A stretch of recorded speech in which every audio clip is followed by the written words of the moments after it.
Welcome to Glorious IAS Academy. Myself Sandeep Reddy sir. So today we are going to discuss historical part 2 of the historical background. We are going to discuss about the company rule from the 1773 to 1758.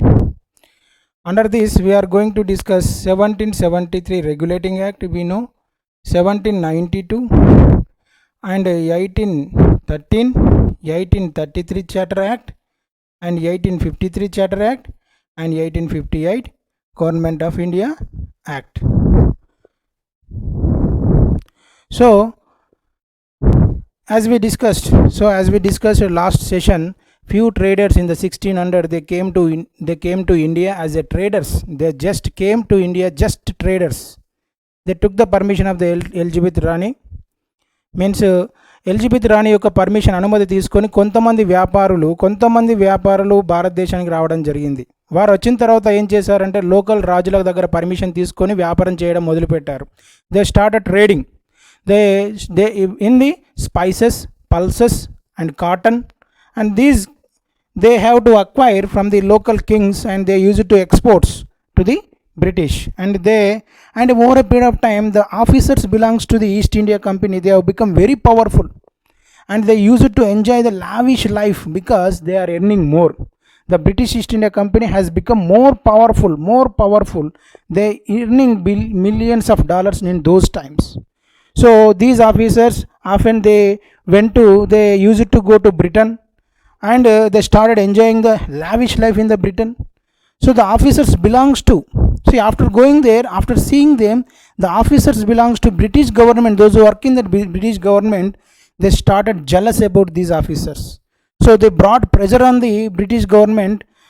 అక్కడ ఉన్నటువంటి local officers, British ప్రభుత్వంలో పనిచేస్తున్నటువంటి local officers ఈ east India company local ఆఫీసర్ని చూసిన తర్వాత, వాళ్ళ ఎంజాయ్మెంట్ని చూసిన తర్వాత, they came to known as the British east India company. They become more powerful. These the officers belongs to British East India Company. They used to take bribes from the king, and they used to help one king against the other king. Like that, they acquired the 50% of the territory of the India. By 50% of the territory, they acquired Sagan Bharat Deshanni, almost 50% Bharat Deshanni వాళ్ళు 1977 వరకు ఆక్రమించుకోవడం జరిగింది. First they dethroned Shah Alam II of the Mughal Empire. They captured the Calcutta, and they used different types of the tools, means like doctrine of lapse, and they annexed the 50% of the territory, and the remaining 50% of the territory in the form of princely states. చిన్న రాజ్యాల రూపంలో మిగతా 50% ఉండడం జరిగింది. ఈ రాజ్యాలు ఏం చేశాయంటే, ఈ రాజ్యాలు బ్రిటిష్ ప్రభుత్వానికి విధి విధానాలకు అనుసరించి వాళ్ళు రూలింగ్ చేయడం మొదలుపెట్టాయి.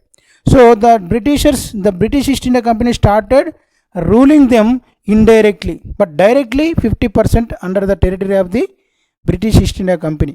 So one company, they came as one small company, a group of people came to India, and they established big factories in various locations in India.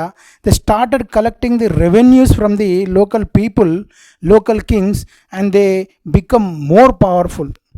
So having recognized the lavishness of the officers belongs to East India Company, and the British government started controlling the East India Company. So company now become more powerful, and officers have become more corrupt. So the British government recognized the need of the control of the British East India Company. So British east India officers చాలా rich అయ్యారు. So company కూడా చాలా పెద్దదైపోయింది. ఇప్పుడు కంపెనీని నియంత్రించాల్సిన అవసరం ఉందని British ప్రభుత్వము ఒక నిర్ణయానికి వచ్చింది. ఆ నిర్ణయం ప్రకారము బ్రిటిష్ గవర్నమెంట్ కంపెనీని నియంత్రించడం మొదలుపెట్టింది. 1773 నుంచి వెళ్ళి బ్రిటిష్ గవర్నమెంట్ వేరియస్ చట్టాలను, డిఫరెంట్ కైండ్ ఆఫ్ చట్టాలను, అంటే the British government started passing different kind of acts to control the company in India. So company controlled in the different acts. The one of the act, the starting act is the Regulating Act 1773. The first act passed by the British government to control to regulate the East India Company, in 1773. And if you take the important features of the act, it designated Governor General of Bengal as the Governor General of Bengal. The Governor of Bengal as Governor General of Bengal. What do you mean by it? So it means this is India. This is India. If you take the map of India, and this is Bengal, and this is Madras,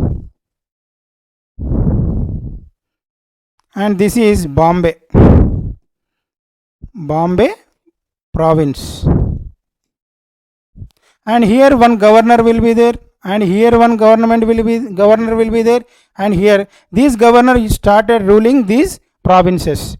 Now this governor of the Bengal started, he became Governor General of Bengal. That means these two governors made subordinate to this governor.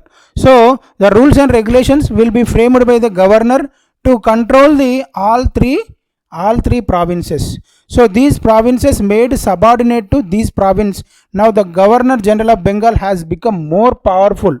Why? Because so that's why it is called as centralization. This is called as centralization, means centralization. So it is act as center, and these will act as states.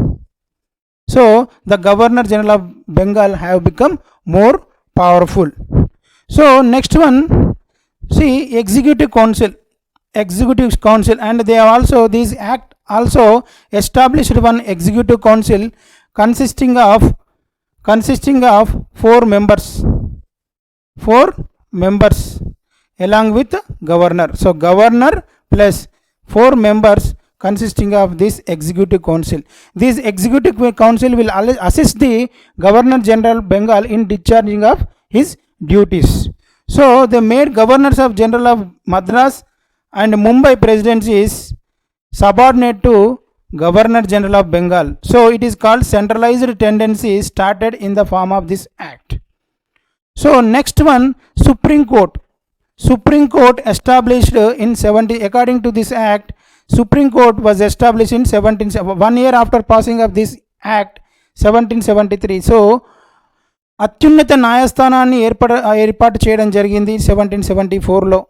So one chief justice, ఒక ముఖ్య న్యాయమూర్తి మరియు ఇతర న్యాయమూర్తులు 3 ఉండడం జరిగింది. So chief justice plus other 3 judges would be appointed in this supreme court. So barring the servants, so we have already so these officers belongs to East India Company. Not only they will discharge their duties, they started private trading. Apart from the East India Company, they started involving in private trading and started taking the bribes from the king. So that's why they become more powerful and more rich. So British government wanted to control these officers. So that's why these officers, the servants of the company, borrowed from the private trade and accepting the bribes. Now they will no longer permitted to take the bribes as well as the private trade. So court of directors, another provisions of this, required to report revenue, civil and military affairs in India. So there will be a court of directors, and they will require to report revenue, civil and military. So British government will control the East India Company in the form of court of directors. Moving forward, what is the importance of this act? What are the provisions quickly? It is Governor General of Bengal and Governor General of Bombay and Madras will subordinate to it, and Supreme Court, another provision, Supreme Court established in 1774 and private trade, they borrowed, the officers borrowed from the private trade and bribes, and court of directors will be appointed to report the regular political, civil, military affairs of the East India Company to British government. So the British government will control the East India Company with the help of the court of directors. So what is the importance of this act?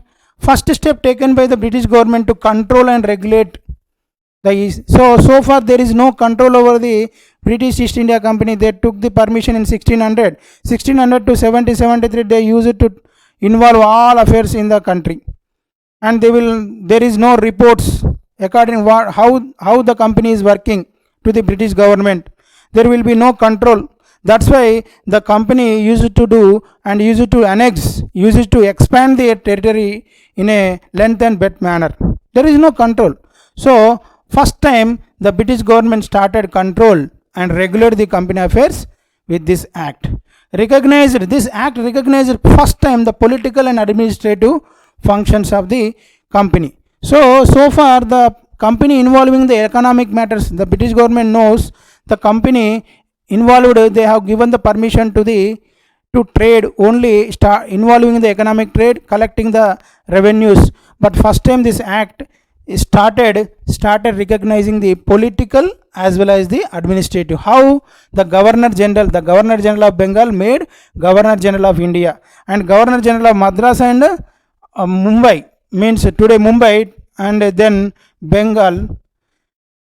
Bombay, the Governor General of Bombay as well as the Madras, they made subordinate to Governor General of Bengal. That means the centralized government established. So another important is called centralized administration in India started taking place with this act. So going forward, next act, amending act of the 1781. So the British Parliament first time enacted the 1773, and various officers belongs to the East India Company, they started demanding some amendments to this act. So first time they made the law, there might be some mistakes in the law. So that's why this act is going to amend some provisions of the 1773. It will amend the 1773 act. So that's why it is called as amending act of 1771. It is also known as declaratory act. It will declare some provisions, it will declare some rules and regulations. That's why it is called a declaratory act. The key provisions demarcate the relationship between the Supreme Court and the Governor General of Council. You know very well, here the Governor General of Council established and Supreme Court also established. So the Supreme Court and the Governor General, these are established by the 1773 Regulating Act. This is led to one controversy. What is that controversy? Supreme Court started controlling the affairs of the and decision. It started challenging the decisions of the Governor General of Council, which means 4 + 1 Governor General, 4 other members from the East India Company. So this Supreme Court, some of the decisions taken by the Governor General of Council started challenging in the SC Supreme Court, and there is a controversy between these two bodies. So the Governor General Council members started demanding curtailing the powers of the Supreme Court. They wanted to remove the powers of the Supreme Court over the Governor General of Council decisions. So officers started demanding the British government, Supreme Court is controlling our affairs, so that we cannot we cannot able to discharge our duties. So that's why it is called a dilatory declaratory act. The important features of the act. So all these the more or less all features of this amendment act is related to the Supreme Court. Remember, Supreme Court, any question come related to Supreme Court, it might be 1773 regulating act, either amending act of 1781. So first provision, the jurisdiction of the Supreme Court is restricted. We are already discussed the civil servant working. So all civil servant, those are working in the capacity, and all revenue collectors, all judicial officers, they were exempted from the Supreme Court. They were exempted from the jurisdictions of the Supreme Court. The decision taken by the revenue collectors, judicial officers, and all those exempted from the challenging of the court. And appeals from the lower courts, will not go to the Supreme Court. It will go to the Governor General Council.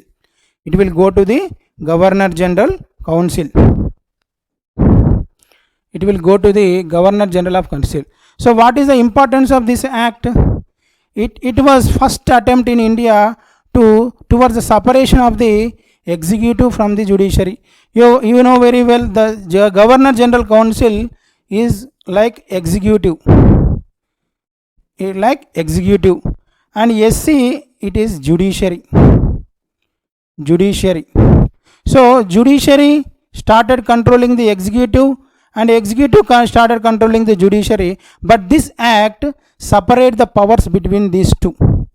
Means some powers given to the Supreme Council and some powers to the Supreme Court. So they should not interfere in each other powers. They should work as separately. So that is came to known as separation of power, executive from the judiciary. So what is that? Today we have the separation of powers among the three organs: legislature, judiciary, as well as the executive. So the first step taken for this provision in the amending act of 1781. The amending act of 1781. So next Pitt's India Act of 1874. Next act we are going to discuss Pitt's India Act of 1784. Pitts, you know that youngest prime minister of Britain. Youngest prime minister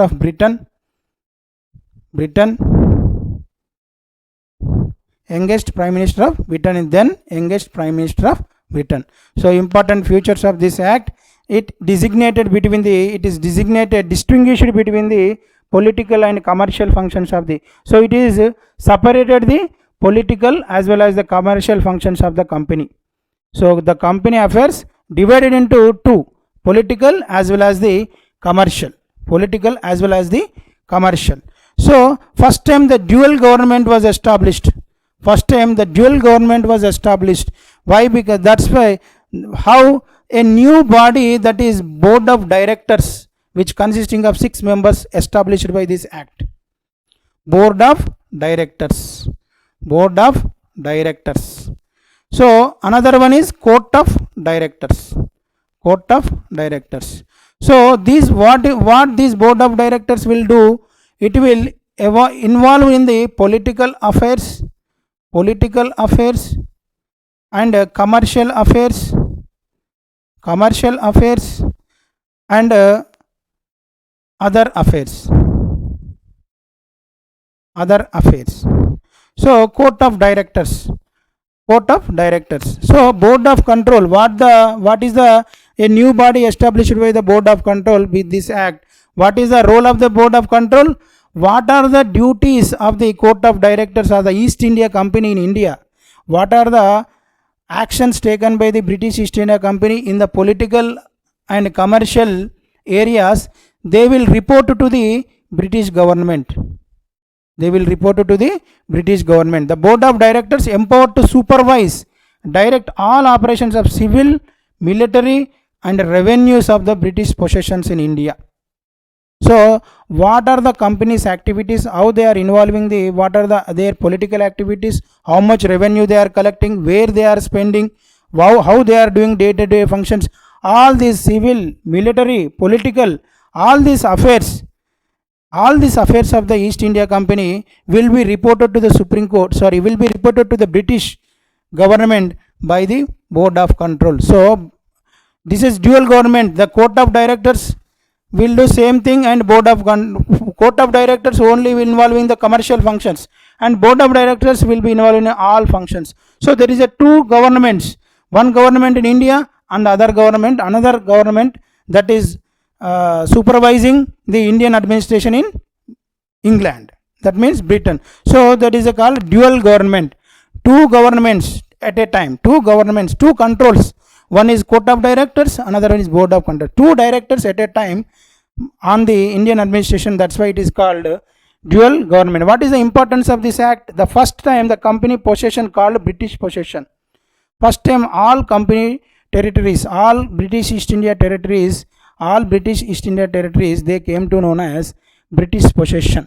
British means it is belongs to British government, not to the East India Company. They are not belongs to East India Company. They belongs to British territories.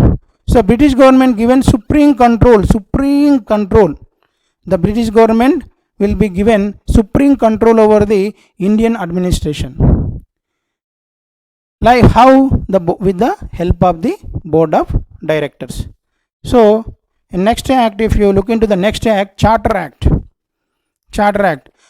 What do you mean by charter? This is called amendment of, here in this act, amending the provisions of Royal Charter